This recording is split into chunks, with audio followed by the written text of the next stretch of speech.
Rotary club of Dhanbad द्वारा दात्री foundation Delhi तथा Dhanbad thalassaemia society के सहयोग से सफलतापूर्वक HLA टेस्ट कैंप का आयोजन किया गया।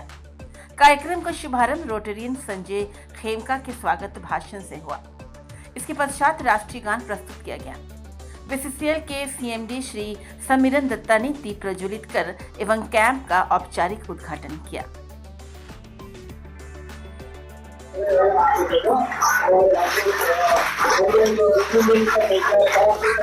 किया गया है, ये बहुत ही सराहनीय है।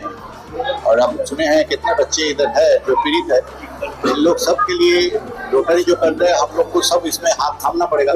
सब एक साथ अगर हम लोग चाहेंगे तो जरूर धनबाद को हम लोग थैलेसीमिया मुक्त कर पाएंगे, या जो भी थैलेसीमिया में आज का दिन पीड़ित है उसका जीवन और सुंदर कर पाएंगे। इसमें BCCL भी जितना हो सके योगदान देगा। इन लोग से हम लोग बातचीत करेंगे, ऑल इंडिया का प्रोग्राम में भी शामिल करेंगे थैलेसीमिया का जो है। तो मैं मानता हूँ धनबाद में एक चैप्टर का सूचना हो रहा है, जिसमें से आगे का दिन में इन लोग का जो भी कार्यक्रम है इसमें से थैलेसीमिया का काफी पेशेंट को काफी उपकार होगा।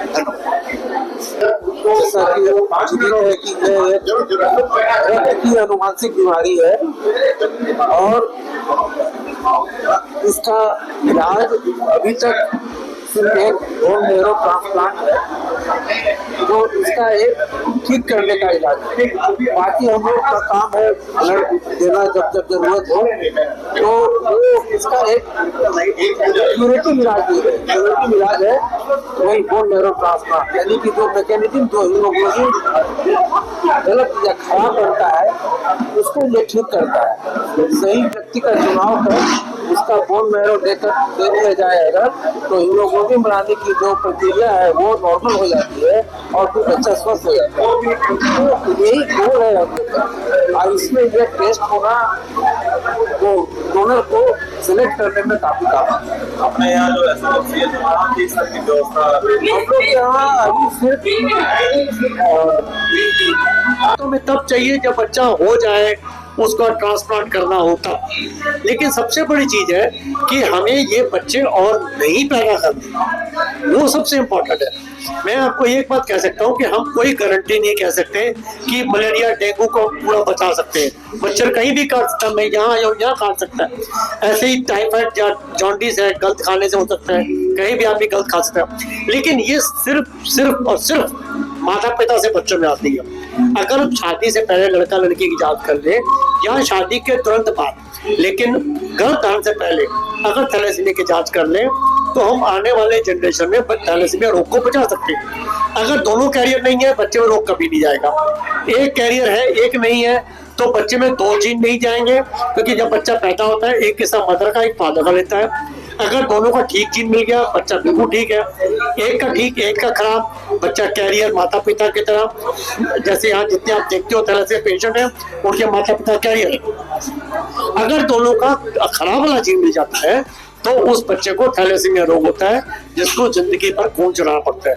और भारतवर्ष में करीब 4% यानी कि 5 करोड़ लोग ऐसे हैं जो थैलेसीमिया से प्रभावित है। जैसे एग्जाम्पल के तौर पर अमिताभ बच्चन जी प्रभावित है। अब वो देखो 80-82 साल के, इस पर 83 की हो जाएंगे। अब कितने एक्टिव हैं, 6 फुट 2 इंच हाइट है। अगर वो कैरियर हो सकते हैं तो आप और मैं क्यों नहीं हो सकते? किसी को ये नहीं सोचना चाहिए कि मैं कैरियर नहीं हो सकता, तो उसको अपनी कैरियर की जांच करानी चाहिए। यहाँ मैं एक और कहना चाहूँगा, मैं वहाँ स्पीक में भूल गया, ये इलाका जो है यहाँ सिकल सेल भी काफी है। तो सिकल थैलेसीमिया का कॉम्बिनेशन भी उतना गंभीर है जितना कि सिकल का या थैलेसीमिया का।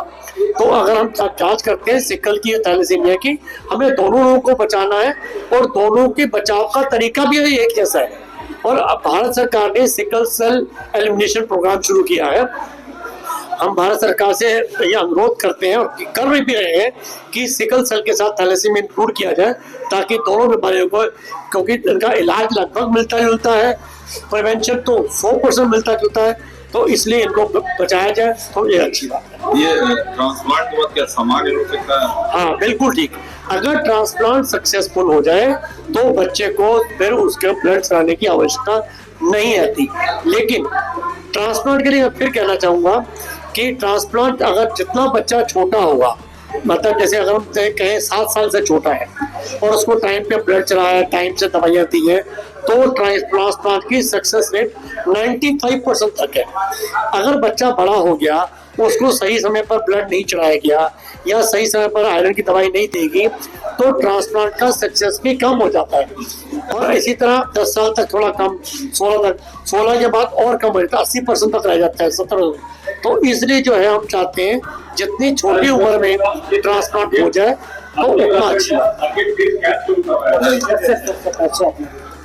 Doctor JS Arora, general secretary national thalassemia welfare society एवं फेडरेशन ऑफ इंडियन थैलेसीमिया।